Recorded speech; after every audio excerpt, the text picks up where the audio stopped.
Hi everyone, তোমাদের কিন্তু second summative পরীক্ষা চলছে এবং সেকেন্ড সামেটিভের যদি ফিজিক্যাল সায়েন্সের কথা বলি, একটা ইম্পর্টেন্ট পার্ট কিন্তু পরীক্ষাগার এবং রাসায়নিক শিল্পে অজৈব রসায়ন। এটার থেকে যদি তোমাদের কোনো রকম প্রবলেম হয়, সাপোজ করো পরীক্ষার ঠিক আগের মুহূর্তে তোমার মনে হলো কোনো একটা পার্টে তোমার প্রবলেম আছে, তার জন্য আমি তোমাদের কি নিয়ে আসছি, লাস্ট মিনিট রিভিশন নিয়ে আসছি। অলরেডি অ্যামোনিয়া চলে গেছে, আজকে হাইড্রোজেন সালফাইড যাচ্ছে, এরপরে নাইট্রোজেন আসবে। ওই পার্টটা কমপ্লিট হয়ে যাবে, দেন শিল্প প্রস্তুতি তিনটা আছে, একটা ছোট্ট ভিডিওর মধ্যে কমপ্লিট হয়ে যাবে। তো তুমি যদি সিরিয়াস স্টুডেন্ট হয়ে থাকো এবং তোমরা যদি চাও যে হ্যাঁ 2027 মাধ্যমিক পরীক্ষায় ভালো রেজাল্ট করতে, তাহলে আজকের এই ভিডিওটা শুধুমাত্র তোমাদের জন্য। দেখো, সেকেন্ড সামেটিভ পরীক্ষায় যদি তুমি ভালো রেজাল্ট করো, সেটা মাধ্যমিকের জন্য তোমার কি করবে, কনফিডেন্স বুস্ট করতে হেল্প করবে। তো চলো আজকের এই ভিডিওটা আমরা স্টার্ট করছি, এবং স্টার্ট করার আগে তোমাদের একটা কথা বলে রাখছি, তুমি যদি এই চ্যানেলে নতুন হয়ে থাকো তাহলে চ্যানেলটিকে অবশ্যই সাবস্ক্রাইব করো, কারণ তোমাদের জন্য অনেক ভিডিও এখানে আসবে। তোমাদের জন্য গাইডেন্স ভিডিও আসবে, এবং তোমাদের যদি কোনো রকম ডাউট থাকে তাহলে এই যে টেলিগ্রাম চ্যানেল আছে, টেলিগ্রাম চ্যানেলে তোমরা আমাকে জিজ্ঞাসা করতে পারবে। ঠিক আছে, চলো আজকে যে পার্টটা আমরা স্টার্ট করবো ওটা হচ্ছে হাইড্রোজেন সালফাইড। হাইড্রোজেন সালফাইডের যদি আমরা এখানে বলি যে সংকেত কি হবে, হাইড্রোজেন সালফাইডের সংকেত হবে H2S। এর মলিকিউলার ওয়েট কত হবে? হাইড্রোজেনের তো 1, কিন্তু এখানে আছে হাইড্রোজেন দুটা। আর সালফারের কত হবে? Hydrogen, helium, lithium, beryllium, boron, carbon, nitrogen, oxide, fluorine, neon, sodium, magnesium, aluminium, silicon, phosphorus, sulphur 16। তার মানে এর ডাবল করলে পরে কত আসবে? 32। তাহলে এখানে কত আসতেছে? 32। টোটালে কত আসবে? 2 প্লাস 32, অ্যান্সার কত আসবে? 34। তাহলে মলিকিউলার ওয়েট কত? 34। এখান থেকে যদি আমরা ভেপার ডেন্সিটি বের করি বা বাষ্প ঘনত্ব বের করি, তাহলে এম ইজ ইকুয়ালস টু কত হয়? 2D। তাহলে ডি ইজ ইকুয়ালস টু কত হবে? m/2। m/2 করলে পরে কত আসবে? 34/2, কাটাকাটি করলে পরে কত আসবে? 17। বুঝতে পারছো? সংকেত এটা 17 হচ্ছে বাষ্প ঘনত্ব, আণবিক ভর হচ্ছে 34। ক্লিয়ার? এবার আমরা দেখবো হচ্ছে H2S প্রস্তুত কি করে হয়। একদম ক্লিয়ার কাট জিনিসপত্র মাথায় রাখবে, অবাঞ্ছিত জিনিস মাথায় ঢোকাবে না। কি বলেছে? যে বিক্রিয়ার শর্ত কি? প্রয়োজন হচ্ছে আমার FeS প্রয়োজন, আর লঘু H2SO4 প্রয়োজন। ঠিক আছে, আর কি কি প্রয়োজন? একটা দীর্ঘনল ফানেল প্রয়োজন, দীর্ঘনল ফানেল প্রয়োজন। আর কি প্রয়োজন? উল্ফ বোতল, উল্ফ বোতল। ক্লিয়ার? বিক্রিয়ার শর্ত, সরি বিক্রিয়ার শর্ত তো আমরা পড়িয়ে নিলাম। এবার বিক্রিয়ার সমীকরণ কি হবে? FeS এর সাথে কার রিয়াকশন হবে? H2SO4 এর রিয়াকশন হবে। রিয়াকশনে কি উৎপন্ন হবে? FeSO4 উৎপন্ন হবে, প্লাস H2S গ্যাস উৎপন্ন হবে। ক্লিয়ার? এর থেকে বেশি কোনো রিয়াকশন তোমার লাগবে না। আর এই যে রিয়াকশনটা হচ্ছে, এটা কিসে হচ্ছে? সাধারণ তাপমাত্রায় হচ্ছে। ক্লিয়ার? এবার কি হবে? সংগ্রহ করব। কাকে সংগ্রহ করব? আমরা সংগ্রহ করব হচ্ছে এই যে হাইড্রোজেন সালফাইড গ্যাসটা উৎপন্ন হলো, এটাকে সংগ্রহ করব। মাথায় রাখবে যে হাইড্রোজেন সালফাইড গ্যাস কি হয়, বাতাস অপেক্ষা একটু ভারী হয়। তার জন্য আমি তোমাকে কি বলেছিলাম, ভারী জিনিস নিচে থাকবে, হালকা জিনিস উপরে থাকবে। তো হাইড্রোজেন সালফাইড যেহেতু কি হয়, ভারী হয়, তার জন্য কি হয় যে কোনো একটা জায়গায়, সাপোজ করো এখান থেকে আমি হাইড্রোজেন সালফাইড গ্যাস ভরছি কোথায়? কোনো একটা জারের মধ্যে রাখছি। হাইড্রোজেন সালফাইড গ্যাসটা নিচে জমা হতে থাকবে, আর ওপর দিয়ে বায়ু বেরোতে থাকবে। ওপর দিয়ে কি হবে? বায়ু অপসারিত হয়। তার জন্য আমরা এটাকে কি বলি? বায়ুর অপসারণ দ্বারা হাইড্রোজেন সালফাইড সঞ্চিত হচ্ছে, সংগ্রহিত হচ্ছে। কিন্তু কথা হচ্ছে বায়ুর অপসারণ কোন দিক দিয়ে হচ্ছে? ওপর দিক দিয়ে। তার জন্য এটাকে আমরা বলি হচ্ছে বায়ুর ঊর্ধ্ব অপসারণ দ্বারা হাইড্রোজেন গ্যাসকে কি করি আমরা? সংগ্রহ করি। আমরা এটাকে কি বলবো? বায়ুর ঊর্ধ্ব অপসারণ দ্বারা, ঊর্ধ্ব অপসারণ দ্বারা, ঊর্ধ্ব অপসারণ দ্বারা আমরা কি করি? হাইড্রোজেন সালফাইড গ্যাস সঞ্চয় করি। এবার কথা হচ্ছে হাইড্রোজেন সালফাইড যে গ্যাসটা আছে, এর মধ্যে কিছু কিছু অশুদ্ধি আছে। এবার অশুদ্ধিগুলো কি কি? অশুদ্ধিগুলো হচ্ছে অ্যাসিড বাষ্প থাকে, অশুদ্ধির মধ্যে কি থাকে? জল থাকে, মানে জলীয় বাষ্প থাকে। অশুদ্ধির মধ্যে কি থাকে? হাইড্রোজেন গ্যাস থাকে। দেখো মাথায় রাখবে, অ্যাসিড বাষ্পের জন্য যদি বলি, অ্যাসিড বাষ্পের জন্য এই হাইড্রোজেন সালফাইড গ্যাসটা যেটা উৎপন্ন হলো, ওর মধ্যে কি আছে? অ্যাসিড বাষ্প আছে, জলীয় বাষ্প আছে, হাইড্রোজেন গ্যাস আছে। এই অ্যাসিড বাষ্পটাকে দূরীকরণের জন্য আমরা এটাকে কার মধ্যে দিয়ে পাঠাই? NaOH। ঠিক আছে, সরি NaHS, সোডিয়াম হাইড্রোজেন সালফাইডের মধ্য দিয়ে পাঠাই। কার মধ্য দিয়ে পাঠাই? আমরা এটাকে পাঠাই হচ্ছে NaHS এর মধ্য দিয়ে, সোডিয়াম হাইড্রোজেন সালফাইডের মধ্য দিয়ে পাঠাই। তাহলে কি হয়? অ্যাসিড বাষ্পটা মুক্ত হয়। এবার জলীয় বাষ্প মুক্ত করার জন্য আমরা কি করব? জলীয় বাষ্প, জলীয় বাষ্প মুক্ত করার জন্য আমরা P2O5, ইউ আকৃতির নলের মধ্যে P2O5 পূর্ণ ইউ আকৃতির নলের মধ্য দিয়ে কি করব, হাইড্রোজেন সালফাইড গ্যাসটাকে চালনা করব। তাহলে পরে কি হবে, তাহলে পরে জলটা কি হবে, অপসারিত হবে। এবার তুমি বলবে যে স্যার কেন, তার কারণ হচ্ছে P2O5 হচ্ছে জলাকোষী। আমরা অ্যামোনিয়াতে পড়ছিলাম না, অ্যামোনিয়াতে আমরা কি কি পড়ছিলাম, জলাকোষী, CaO জলাকোষী, সালফিউরিক অ্যাসিড হচ্ছে জলাকোষী, P2O5 জলাকোষী, CaCl2 জলাকোষী। বাট অ্যামোনিয়ার ক্ষেত্রে শুষ্ককরণে আমরা কোনটা ব্যবহার করতাম, CaO ব্যবহার করতাম। কেন, তার কারণ বাকি তিনটা অ্যামোনিয়ার সাথে রিঅ্যাক্ট করে যায়, আর এখানে আমরা কি ব্যবহার করতেছি, P2O5 ব্যবহার করতেছি। ঠিক আছে, এরপর কি আছে, হাইড্রোজেন গ্যাস আছে। এবার হাইড্রোজেন গ্যাসটাকে আমরা অপসারিত করব কি করে, হাইড্রোজেন সালফাইড গ্যাসের সাথে হাইড্রোজেন গ্যাস মিশে আছে। আমরা কি করব, হাইড্রোজেন সালফাইড গ্যাসটাকে ঠান্ডা করে দেবো। কি দিয়ে ঠান্ডা করব, শুষ্ক বরফ দিয়ে। শুষ্ক বরফ দিয়ে যদি আমি ঠান্ডা করি, তুমি ভাবো হাইড্রোজেন সালফাইড গ্যাসটাকে যদি ঠান্ডা করি, হাইড্রোজেন সালফাইড গ্যাসটা তরলে পরিণত হবে। হাইড্রোজেন গ্যাসটা কি তরলে পরিণত হবে, হাইড্রোজেন গ্যাসটা তখন কি হবে, বুদবুদ আকারে উপরে উঠে যাবে। ফলে কি হচ্ছে, হাইড্রোজেন গ্যাসটা দূরীভূত হচ্ছে। তার মানে পড়ে কি থাকছে, শুধুমাত্র হাইড্রোজেন সালফাইড গ্যাস। দেন এই হাইড্রোজেন সালফাইড গ্যাসটাকে আবার গরম করে আমি কি করি, হাইড্রোজেন সালফাইড, হাইড্রোজেন সালফাইডের কি হচ্ছে, তরলটা পড়ে আছে, ওটাকে আবার গরম করে আমি কি পেয়ে যাচ্ছি, হাইড্রোজেন সালফাইড গ্যাস পেয়ে যাচ্ছি। ক্লিয়ার? দেখো, এরপরে আমরা যে জিনিসটা করবো, হাইড্রোজেন সালফাইডের পরীক্ষাগার প্রস্তুতি, এগুলো আমি তোমাদেরকে বলে দিচ্ছি। রাসায়নিক বিক্রিয়া আমি তোমাদের বলে দিচ্ছি। প্রয়োজনীয় যন্ত্রপাতি আমি তোমাদেরকে এখান থেকে বলে দিচ্ছি কি কি লাগবে। পদ্ধতি তো আমি বলে, আচ্ছা পদ্ধতিটা একবার বলে দিই। পদ্ধতিতে কি হয়, পদ্ধতিতে হচ্ছে এরকম একটা উল্ফ বোতল ইউজ করা হয়। কেমন উল্ফ বোতল ইউজ করা হয়, এরকম একটা উল্ফ বোতল ইউজ করা হয়। এই একটা উল্ফ বোতল, এখানে কি আছে, এখানে হচ্ছে ফেরাস সালফাইড আছে। এখানে কি আছে, এখানে হচ্ছে ফেরাস সালফাইড আছে। এটা কি, এটা হচ্ছে দীর্ঘনল ফানেল, দীর্ঘনল ফানেল।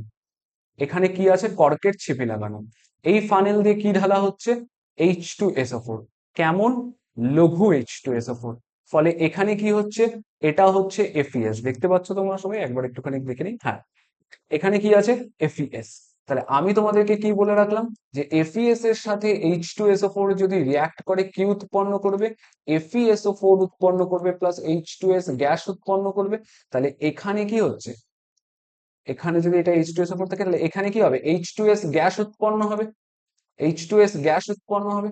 এই গ্যাসটা কোন দিক দিয়ে পাস করার চেষ্টা করবে, এখানেও কর্কের ছিপি লাগানো আছে, তার মানে কি হবে, এখানে গ্যাসের চাপ বাড়তে থাকবে।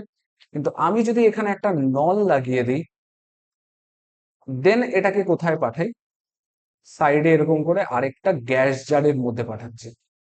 কোথায় পাঠাচ্ছি, গ্যাস জারের মধ্যে পাঠাচ্ছি।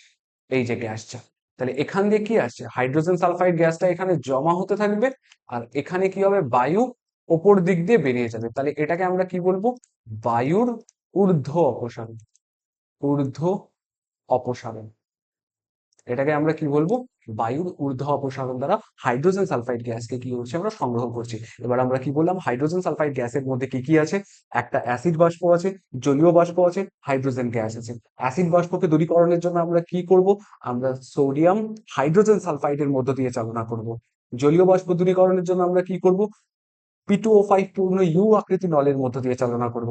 হাইড্রোজেন গ্যাসকে অপসারণের জন্য আমরা কি করব, হাইড্রোজেন গ্যাস অপসারণের জন্য আমরা হাইড্রোজেন সালফাইড গ্যাসটাকে ঠান্ডা করে তরলে পরিণত করব। আর হাইড্রোজেন গ্যাসটা কি হবে, হাইড্রোজেন গ্যাসটা তরলে পরিণত হবে না, এটা উপরে উঠে যাবে। দেন এই যে হাইড্রোজেন সালফাইড তরলটা আছে, এটাকে আবার গরম করে বাষ্পে পরিণত করব, হাইড্রোজেন সালফাইড গ্যাসে পরিণত করব। ক্লিয়ার, একদম চাকাচাক।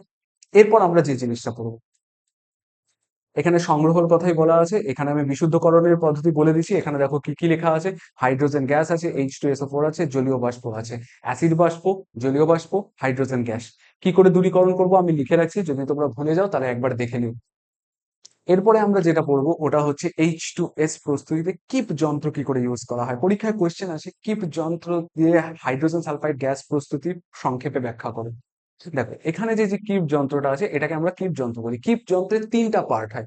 তিনটা পার্ট কি কি, একটা পার্ট এটা, একটা পার্ট এটা, আরেকটা পার্ট কি হয়, এরকম নিচে হয়। ছবিটা এভাবেই আঁকবে, তাহলে পরে সুবিধা হবে। এবার কি হবে, এখান থেকে এটা, আরে এখান থেকে এটা এরকম থাকে, এইটা না এতটা পর্যন্ত বিস্তৃত থাকে। ক্লিয়ার? এবার কি বলবে, এখানে একটা দীর্ঘনল ফানেল থাকে,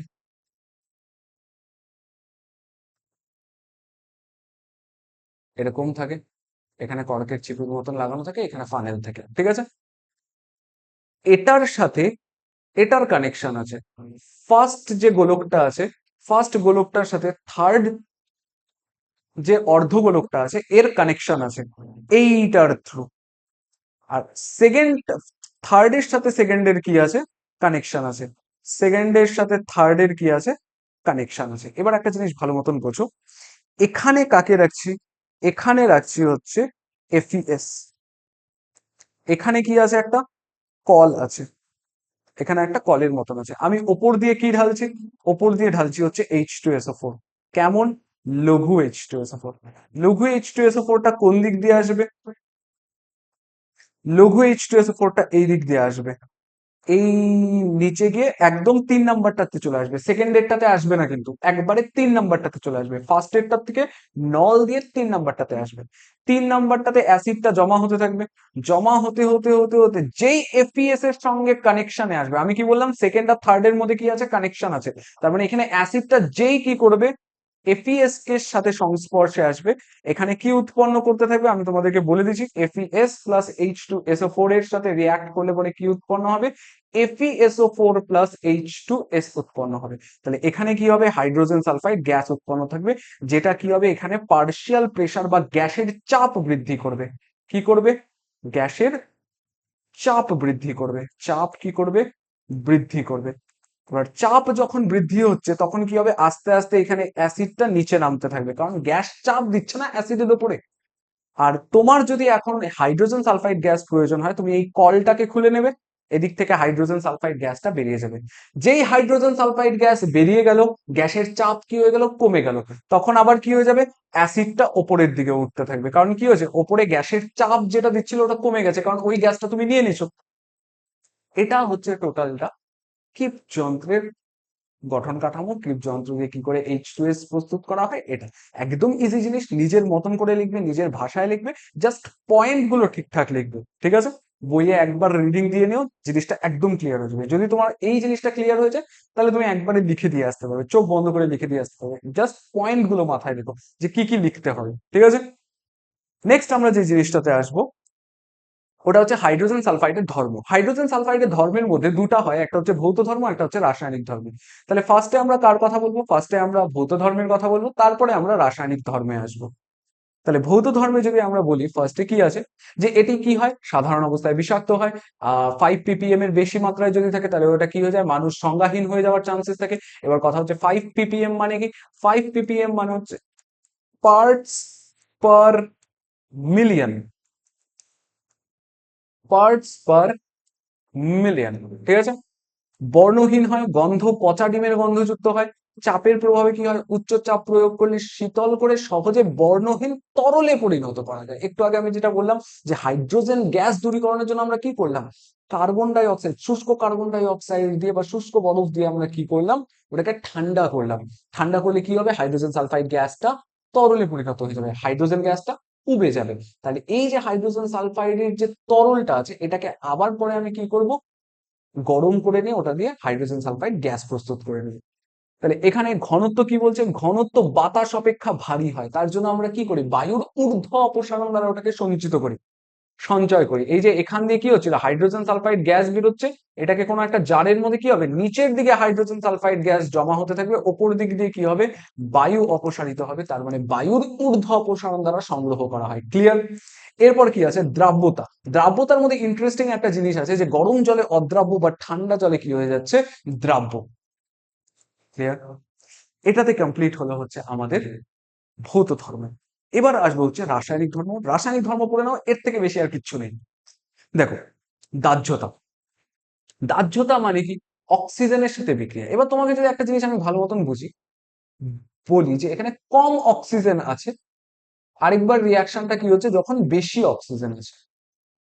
কম অক্সিজেনের সাথে যদি রিয়াকশন হয়, কার, H2S এর সাথে কম অক্সিজেনের রিয়াকশন হলে কি হবে, H2O উৎপন্ন হবে আর সালফার উৎপন্ন হবে। কিন্তু এখানেই যদি H2S এর সাথে বেশি অক্সিজেনের রিয়াকশন হয়, তাহলে H2O তো উৎপন্ন হবে প্লাস SO2 উৎপন্ন হবে। এটা কি বেশি কঠিন কিছু ছিল? অক্সিজেন বেশি আছে তার জন্য দুটাতেই অক্সিজেন যাচ্ছে, অক্সিজেন কম আছে তার জন্য শুধুতে একটাতে অক্সিজেন যাচ্ছে। তোমার কাছে যদি বেশি টাকা থাকে তুমি বেশি দান ধ্যান করবে, তোমার কাছে যদি কম টাকা থাকে তুমি কম দান ধ্যান করবে, ব্যাস এতটুকুনি জিনিস। অ্যাসিড ধর্ম এবং ক্ষারের সঙ্গে বিক্রিয়া, ক্লিয়ার? এবার কি হবে, এখানে ক্ষারের সাথে বিক্রিয়া করবে, ক্ষার বলতে কার সাথে বিক্রিয়া করবে? H2S রিয়াক্ট করবে হচ্ছে NaOH এর সাথে, ঠিক আছে? NaOH এর সাথে রিয়াক্ট করলে পরে কি ফর্ম করবে ফার্স্টে দেখো,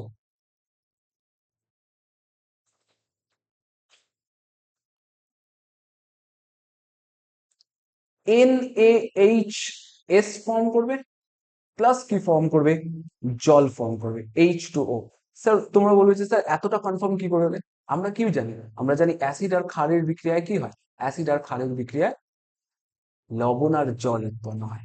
তাহলে এখানে H2S টা কি, H2S টা হচ্ছে অ্যাসিড ধর্মী হয়, কারণ H2S কি করে, জলীয় দ্রবণে বিয়োজিত হয়ে H প্লাস ফর্ম করে বা হাইড্রোক্সিলিয়াম আয়ন ফর্ম করে। তাহলে H2S কি, অ্যাসিড ধর্মী, আর NaOH টা কি, ক্ষার ধর্মী। তার মানে রিয়াকশন কি হবে, প্রশমন বিক্রিয়া হবে, লবণ আর জল উৎপন্ন হবে। তাহলে একবার লবণ উৎপন্ন হচ্ছে কি, এই সোডিয়াম এখান থেকে জাস্ট কি হচ্ছে, OH টা বেরিয়ে যাচ্ছে, তার ফলে কি হচ্ছে এখানে জাস্ট NaHS, এই যে সোডিয়ামটা এখানে গিয়ে রিপ্লেস করতেছে একটা হাইড্রোজেনকে বের করে দিচ্ছে। তাহলে এই যে একটা হাইড্রোজেনকে বের করে দিল, এইচএস হলো, তার সাথে সোডিয়াম ঢুকলো, তাহলে H2O আসলো পর। আরেকটা রিয়াকশন কি হয়, আরেকটা রিয়াকশন হয় হচ্ছে H2S এর সাথে যদি NaOH রিয়াক্ট করে Na2SO উৎপন্ন হয় প্লাস H2O উৎপন্ন হয়। এখানে কি হচ্ছে, হাইড্রোজেনটাকে সম্পূর্ণরূপে অপসারিত করতে পারতেছে না, বাট এখানে কি হচ্ছে, হাইড্রোজেনটাকে সম্পূর্ণরূপে অপসারিত করে দিচ্ছে। এটাকে আমরা কি বলবো, এটাকে আমরা বলবো হচ্ছে অ্যাসিড লবণ। এটাকে আমরা কি বলবো, এটাকে আমরা বলি হচ্ছে অ্যাসিড লবণ। আর এটাকে আমরা কি বলবো, এটাকে বলবো হচ্ছে শমিত লবণ। ক্লিয়ার? অ্যাসিড লবণ মানে কি, যদি কোনো লবণের মধ্যে হাইড্রোজেন থাকে ওটাকে আমরা বলবো অ্যাসিড লবণ, আর হাইড্রোজেন যদি না থাকে তাহলে ওটাকে আমরা বলবো শমিত লবণ বা নিউট্রাল সল্ট। ক্লিয়ার? এবার আমরা যে জিনিসটা পড়বো, আরে কোথায় চলে গেল, হ্যাঁ, এত অব্দি বুঝতে পারছো, দাহ্যতা বুঝতে পারছো, অ্যাসিড ধর্ম এবং অ্যাসিড ধর্ম আর ক্ষারের সাথে বিক্রিয়া বুঝে গেছো। এবার আমরা যে জিনিসটা পড়বো ওটা হচ্ছে বিজারণ ধর্ম। দেখো বিজারণ ধর্মতে কি হয়, বিজারণ ধর্মতে রিয়াকশন হবে হচ্ছে K2Cr2O7, এটাকে আমরা কি বলি, পটাশিয়াম ডাইক্রোমেট। তাহলে পটাশিয়াম ডাইক্রোমেটের সাথে যদি কার রিয়াকশন হয়, H2SO4 প্লাস H2S এর রিয়াকশন হয়, কি উৎপন্ন করবে, K2SO4 plus Cr2SO4 whole thrice plus জল প্লাস সালফার উৎপন্ন করবে। ক্লিয়ার? এখানে কি হলো, K2Cr2O7 এর সাথে H2SO4 আর H2S এর যদি রিয়াকশন হয় তাহলে কি উৎপন্ন হবে, K2SO4 উৎপন্ন হবে, Cr2SO4 হোল থ্রাইস উৎপন্ন হবে, H2 উৎপন্ন হবে আর সালফার উৎপন্ন হবে। তাহলে এটা কি হচ্ছে, কমলা বর্ণের পটাশিয়াম ডাইক্রোমেট থেকে কি উৎপন্ন হচ্ছে, কমলা বর্ণের পটাশিয়াম ডাইক্রোমেট থেকে সবুজ বর্ণের ক্রোমিয়াম সালফেট উৎপন্ন হচ্ছে। এটাকে কি বলে, সবুজ বর্ণ, সবুজ বর্ণের কি উৎপন্ন হচ্ছে, ক্রোমিয়াম সালফেট উৎপন্ন হচ্ছে। ক্লিয়ার? ক্রোমিক সালফেট বলে এটাকে, ক্রোমিয়াম আর সালফেট, ক্রোমিক সালফেট। ক্লিয়ার? এবার এতটুকুন জিনিস বুঝে গেছো, এবার আমরা যেটা পড়বো ওটা হচ্ছে অধঃক্ষেপণ বিক্রিয়া। দেখো অধঃক্ষেপণ বিক্রিয়াটা ইম্পর্টেন্ট আছে, জাস্ট তোমাকে কি কি মাথায় রাখতে হবে, যে কি কি যৌগ এই বিক্রিয়াটাতে পার্টিসিপেট করতেছে। দেখো অধঃক্ষেপণ বিক্রিয়া, এই তো দেখো, অধঃক্ষেপণ বিক্রিয়াতে কারা পার্টিসিপেট করে, অধঃক্ষেপণ বিক্রিয়াতে পার্টিসিপেট করে হচ্ছে CuSO4 copper sulphate, PbNO3 whole twice, এটাকে আমরা কি বলি, লেড নাইট্রেট। তারপর আমরা বলবো AgNO3, এটাকে আমরা বলবো সিলভার নাইট্রেট। এরপরে হচ্ছে ZnNO3 হোল টুয়াইস। এটাকে আমরা বলবো জিঙ্ক নাইট্রেট। তাহলে কপার সালফেট, PbNO3 মানে লেড নাইট্রেট, সিলভার নাইট্রেট, তারপরে হচ্ছে জিঙ্ক নাইট্রেট। রিয়াকশন কার সাথে হবে? প্রত্যেকের রিয়াকশন হবে হচ্ছে H2S এর সাথে। H2S এর সাথে রিয়াক্ট করে কি উৎপন্ন করবে? চারটা আলাদা আলাদা জিনিস উৎপন্ন করবে। যদি এখানে সালফেট থাকে তাহলে সালফিউরিক অ্যাসিড উৎপন্ন করবে। যদি এখানে নাইট্রেট থাকে তাহলে নাইট্রিক অ্যাসিড উৎপন্ন করবে। নাইট্রেট আছে মানে নাইট্রিক অ্যাসিড উৎপন্ন করবে।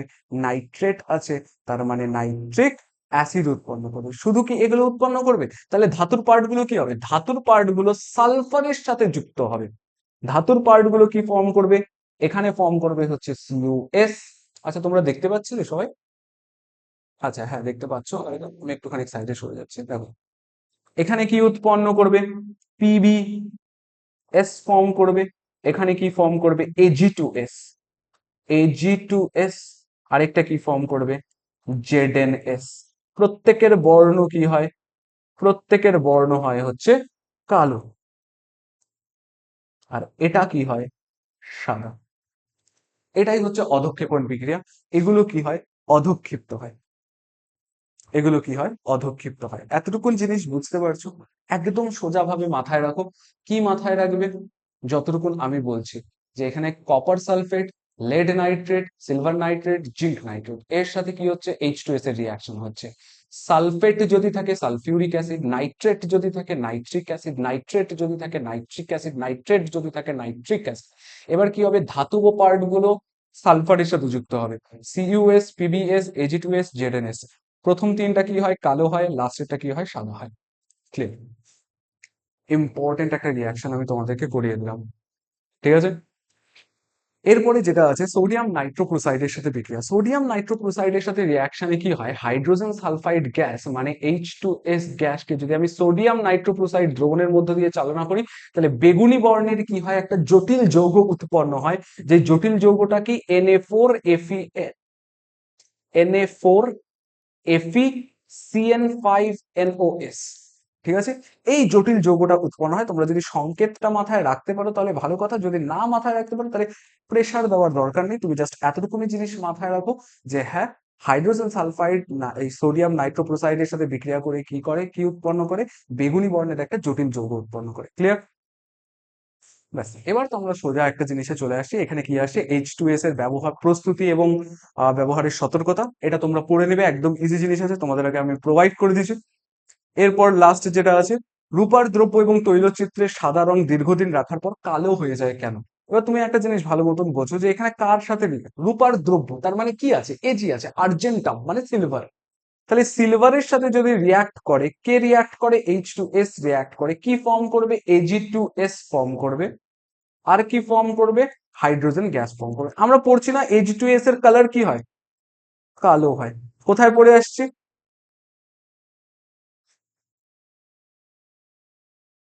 এখানে পড়ে আসছে। আমরা এখানে কি পড়ে আসছি? Ag2S এর কালার কি হয়? কালো হয়। তারপরে আরেকটা জিনিসও দেখে রাখো, PbS এর কালার কি হয়? কালো হয়। তাহলে এই জিনিসটাই আমরা এখানে বলবো যে এখানে কি আছে? রূপার দ্রব্য কালো হয়ে যায় কেন? রূপার দ্রব্যের মধ্যে রূপা থাকবে, আর্জেন্টাম থাকবে, এজি থাকবে। এজির সাথে যদি H2S এর রিয়াকশন হয় তাহলে কি উৎপন্ন হবে? Ag2S, যেটা কি হয়? কালো বর্ণের হয়।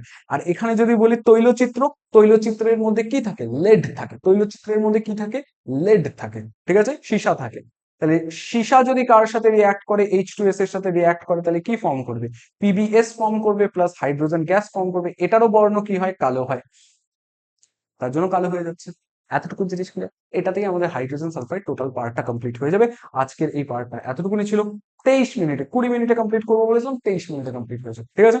দেখো, তোমাদের জন্য আরো অনেক ক্লাসেস আছে। তোমাদের জন্য আমি এখানে তোমার যদি ম্যাথ পরীক্ষা কমপ্লিট না হয় থাকে তাহলে প্রয়োগের সাজেশন দিয়ে প্রোভাইড করে রাখছি। 10 থেকে 11টা প্রয়োগ দিয়ে রাখছি, একটুখানি দেখে নিও। রাসায়নিক গণনার পার্টটা আমি ভালো মতন করিয়ে রেখেছি, কনসেপ্ট ক্লিয়ার হয়ে যাবে। এই যে এই ক্লাসটা মাত্র 45 মিনিটের একটা ক্লাসে কনসেপ্ট ক্লিয়ার হয়ে যাবে। পরীক্ষার আগে যদি তোমার মনে হয় যে রাসায়নিক গণনাতে প্রবলেম হচ্ছে, তাহলে গিয়ে দেখে আসো এটা। ম্যাথের সাজেশন প্রোভাইড করে দিয়েছি, চলতরিতের ওয়ান শট প্রোভাইড করে দিয়েছি। দেখো ওয়ান শট, এই ওয়ান শটটা এমন না যে হ্যাঁ ওয়ান শট 2-3 ঘন্টার ওয়ান শট, যতক্ষণই টাইম লাগুক আমি একটা ভিডিওতে কমপ্লিট করবো না।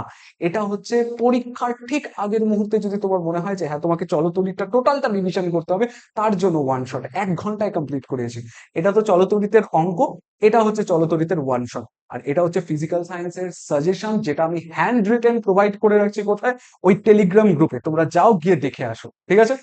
যদি পারো ওই হ্যান্ড রিটেন নোটটা ডাউনলোড করে নাও, ডাউনলোড করে ওটাকে প্রিন্ট আউট করে দেন পড়ো, ঠিক আছে? চলো, আই হোপ আজকের এই ভিডিওটা তোমাদের খুব ভালো লেগেছে, এবং তোমাদের যদি ভালো লাগে অবশ্যই চ্যানেলটিকে লাইক করে দিও, চ্যানেলটিকে সাবস্ক্রাইব করে দিও এবং ভিডিওটি লাইক করে দিও। এবং লাস্ট কথা যেটা আমি তোমাদেরকে বলতে চাই, তোমার যদি এই ভিডিওটা সত্যিই ভালো লাগে, তাহলে তোমার বন্ধু বান্ধবী যে আছে, যদি তোমার মনে হয় যে হ্যাঁ তাকে পাঠালে পরে আজকে তার ভালো হবে, তাহলে অবশ্যই ভিডিওটা তাকে পাঠিয়ে দাও। আর আজকে কি চলতেছে, আজকে ফ্রেন্ডশিপ ডে না? তাহলে পাঠিয়ে দাও তাড়াতাড়ি, ঠিক আছে? চলো, দেখা হচ্ছে নেক্সট ভিডিওতে। তার আগে পর্যন্ত তোমরা সবাই ভালো মতন করে পড়াশোনা করতে থাকো এবং ভালো করে পরীক্ষা দিয়ে আসো, একদম ফাটিয়ে আসো। চলো, টাটা, বাই বাই, দেখা হচ্ছে নেক্সট ক্লাসে।